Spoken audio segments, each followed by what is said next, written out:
আরজিকর কাণ্ডে উত্তাল গোটা ভারত। বিচারের দাবিতে এখনও প্রতিবাদে সামিল জুনিয়র চিকিৎসকদের চলছে কর্মবিরতি। এরই মধ্যে এই মামলায় দ্বিতীয় শুনানিতে চিকিৎসকদের দ্রুত কাজে ফেরার নির্দেশ দিয়েছেন প্রধান বিচারপতি DY কৃষ্ণচূড়ের বেঞ্চ। সুপ্রিম কোর্টের আদেশে বলা হয়েছে 10 সেপ্টেম্বর বিকেলের মধ্যে কাজে যোগ দিতে হবে ডাক্তারদের। কোথাও বন্ধ নেই, বারবার বলছে হসপিটাল কিন্তু কোথাও বন্ধ নেই। আমাদের সিনিয়র ডাক্তাররা সবাই কিন্তু আদালত বলছে, এবং আদালত তো জানে না হসপিটালের ব্যাপারটা। আদালতকে এসে তাহলে দেখতে হবে হসপিটাল বন্ধ আছে কিনা, প্রতিটা পেশেন্টের কাছে খোঁজ নিতে হবে। আপনি দেখুন প্রতিটা পেশেন্ট, আপনি কথা বলুন যে ওয়ার্ডে পেশেন্ট যারা আছে কোনো আনঅ্যাটেন্ড পেশেন্ট আছে কিনা। কোনো পেশেন্ট তো আনঅ্যাটেন্ড নেই, সব পেশেন্টকেই দেখা হচ্ছে। কোনো পেশেন্ট বলতে পারবেন না আমাদের চিকিৎসা নেই। ইভেন গোটা কয়েক 24টা মেডিকেল কলেজ ছিল ওয়েস্ট বেঙ্গলে, বাকি সাব ডিভিশন ডিস্ট্রিক্ট হসপিটাল, সেখানে সমস্ত সিনিয়র ডাক্তার ইভেন রেসিডেন্টরা তারাও কাজ করছে। পেশেন্ট আনঅ্যাটেন্ড কি করে বলতে পারে? আনঅ্যাটেন্ড পেশেন্ট তো হওয়ার কথা না। এই শুনানির পর এখনো মনে হচ্ছে যে সেটা আর কি অনেকটাই আর কি ফারফেস্ট, মানে আর কি সেটা পেতে আর কি মানে দীর্ঘ সময় আমরা অপেক্ষা করে আসছি। আগামী দিনও আমরা জানি না যে আর কত সময় আমাদের অপেক্ষা করতে হবে।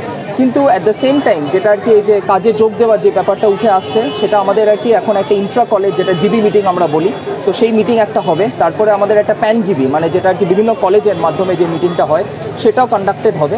তারপরে যারা আর কি RDA মেম্বার্স আছে বা যারা আমাদের সবার আর কি রিপ্রেজেন্টেটিভ আছে, সব মানে সবার সাথে আলোচনা করে আমাদের পরবর্তী পদক্ষেপ কী হবে সেটা আর কি জানানো হবে।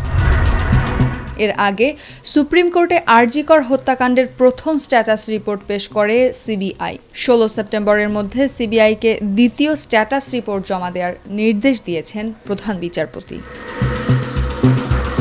সুপ্রিম কোর্টের শুনানি শেষ হওয়ার পরই রাজ্যের সচিবালয় নবান্নে সাংবাদিক সম্মেলন করেন মুখ্যমন্ত্রী মমতা বন্দ্যোপাধ্যায়। সবাইকে নিজ নিজ কাজে যোগ দেওয়ার আহ্বান জানান তিনি। আমি খুশি যে পুলিশ কোনো অ্যাকশন যারা আন্দোলন করেছে তাদের বিরুদ্ধে নেয়নি। এটা একমাত্র বাংলাই পারে, কারণ বাংলা মানুষকে গণতান্ত্রিক অধিকার দিয়েছে। এটা ইউপিতে হয় না, এটা বিহারে হয় না, এটা রাজস্থানে হয় না, এটা দিল্লিতে হয় না। তাদের মুখ বন্ধ করে দেওয়া হয়। আর এখানে যত আন্দোলন হয়েছে উইদাউট পারমিশন। সুপ্রিম কোর্টও ডাক্তারদের রিকোয়েস্ট করেছে জুনিয়রদের কাজে জয়েন করার জন্য। আমিও ওই মিটিং থেকে রিকোয়েস্ট করব, দয়া করে আপনারা কাজে যোগদান করুন। যদি মনে করেন আপনাদের কিছু বলার আছেন, ইউ আর অলওয়েজ ওয়েলকাম। আপনারা 5 জন 10 জনের একটা টিম নিয়ে আসুন, আমি কথা বলতে পারি। আমার হেলথ সেক্রেটারিকে আমি পাঠিয়েছিলাম আপনাদের সাথে কথা বলতে। আপনারা স্বাস্থ্য ভবনে গেছিলেন, স্বাস্থ্য ভবনে গিয়ে আপনারা 3-4টে ডিমান্ড করে এসেছিলেন, সব কটা ডিমান্ড মানা হয়েছে। আপনারা বলেছিলেন প্রিন্সিপাল চেঞ্জ করো, head of the department change করো, আপনারা বলেছিলেন যে MSVP আছে চেঞ্জ করো, অ্যাসিস্ট্যান্ট সুপারকে চেঞ্জ করো। 4টের মধ্যে 4টেই মেনে নেওয়া হয়েছে। আমি কোর্টকে কোনো ব্যাপারে একটি কমেন্টসও করবো না, because we are bound to accept the court verdict. কিন্তু মনে রাখবেন, কেন্দ্রীয় সরকারের সম্পূর্ণ চক্রান্ত আছে। মুখ্যমন্ত্রীর এই আহ্বানে ক্ষিপ্ত প্রতিক্রিয়া দেখিয়েছেন আন্দোলনকারীরা। সরাসরি এর বিরোধিতা করেছেন স্থানীয় বিজেপি নেতারা। আমাদের একটাই কথা, জাস্টিস চাই। জাস্টিস যতক্ষণ না পাচ্ছে ততক্ষণ জুনিয়র ডক্টররা সিআইএসএফ একটা আর্জি করে দিয়েছে। এখন যদি সিআইএসএফ তাহলে সেখানে তাকে দিয়ে দেবে সাগর তত্ত্বে, তাহলে এই ঝামেলা হচ্ছে। বলছি ভিতরে ঢুকে যদি কাউকে মার্ডার রেপ করা হয়, তাহলে কি তারা বললো সিআইএসএফ জয়েন দিয়ে তোমাদের সুরক্ষা দিয়ে হলো, তোমরা কাজ করবে? আমরা জানি না যে নেক্সট আমরা কে ভিকটিম হতে চলেছি। We don't know. কাজের জায়গা থেকে আপনারা আশ্বস্ত হতে পারছেন না, কারণ বিচার একটা দীর্ঘ প্রক্রিয়া।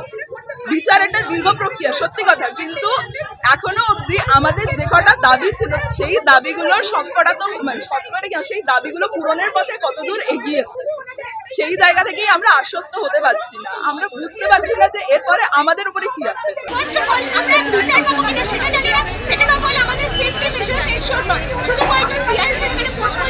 শুধু আর্জি করে পোস্ট করে দিলে তো হবে না। সারা ওয়েস্ট বেঙ্গলের নানা হসপিটালে নানা মেডিকেল হচ্ছে, সেগুলোকে আগে দমন করা হবে। তারপরে তো উনি আমাদের কাজে ফিরতে বলবেন। উনি না জাস্টিস এনশিওর করতে পারছেন, না সেফটি এনশিওর করতে পারছেন, অথচ আমাদের কাজে ফিরতে বলছেন। কি করে বলছেন? যেখানে আমারই কপি যিনি এইভাবে রেপটেন করে বলছে, আমিও তো হয়ে যেতে পারি যে কোনো মুহূর্তে, তাহলে আমরা কাজে ফিরতে কি করে পারবো?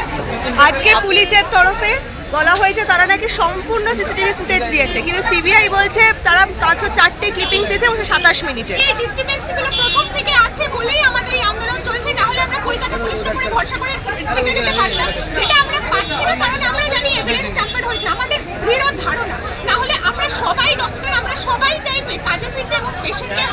করতে, কিন্তু আমরা নিজেরা যতক্ষণ না সেফ ফিল করবো, আর সেফ ফিল করাটা শুধুমাত্র খাতায় কলমে কিছু আমরা এটা করে দেবো এশিওর করে দিলে হয়। এদিকে আরজিকর মেডিকেল কলেজ এবং হাসপাতালের তরুণী চিকিৎসক ধর্ষণ ও খুনের প্রতিবাদে এখনও রাস্তায় অবস্থান করছে হাজারো মানুষ। ঘোষণা করা হচ্ছে একের পর এক কর্মসূচি। প্রতিবাদের পক্ষে সমর্থন জানিয়েছেন ভারতের জাতীয় ক্রিকেট দলের সাবেক অধিনায়ক সৌরভ গাঙ্গুলি।